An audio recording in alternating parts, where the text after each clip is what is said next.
আছে। আর এখানে বাচ্চাটার জন্য পড়ে না যায় তার জন্য গ্রিল দিয়ে একটা করে দেওয়া আছে, গ্রিল দিয়ে কভার করা আছে।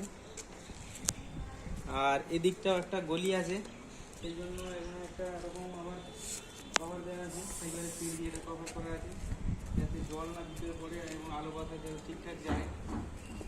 খুব ভালো। এখানে জামা কাপড় সব মেলে দিচ্ছে, যারা পেশেন্ট এসেছে তারা সব জামা কাপড় মেলেছে এখানে।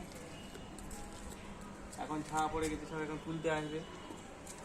এসব তার বাঁধা আছে, এই তারে সব শুকাতে দেয়। এখানে কিছুদিন আগে রং হয়েছে, এই ঘরগুলো সব রং হয়েছে, তার রঙের সব ড্রাম বালতি সব পড়ে রয়েছে এখানে। আর এখানে জলের লাইন খারাপ হলে এইসব কাজ হবে, সেগুলো পাইপটা এগুলো সব রাখা আছে। আর এখানে অবসর সময়ে মানুষ কাটাতে পারে, ঠান্ডা হাওয়া পাওয়া যায় উপরে। এখানটায় বসবে, এখানটায় বসতে পারে, এগুলো নিয়ে এইভাবে বসে অবসর সময় কাটাবে। এই জায়গাটা বেশ ভালো, হাওয়া আছে উপরে। আর চারিদিকে পাশাপাশি সব লজ, এগুলো পাশাপাশি এইসব পাশে অন্য লজ আছে। আমরা যখন আসি এই গেস্ট হাউসেই থাকি, এটা রাজকুমার, নিউ রাজকুমার গেস্ট হাউস।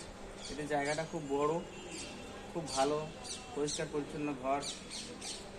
আর এখানে টিভি থাকারও ব্যবস্থা আছে, প্রতি ঘরে টিভি লাগানো আছে। এটা টিভি ডিশ অ্যান্টেনা, এটা টিভি ডিশ অ্যান্টেনা, প্রতি ঘরে টিভি লাগানো আছে।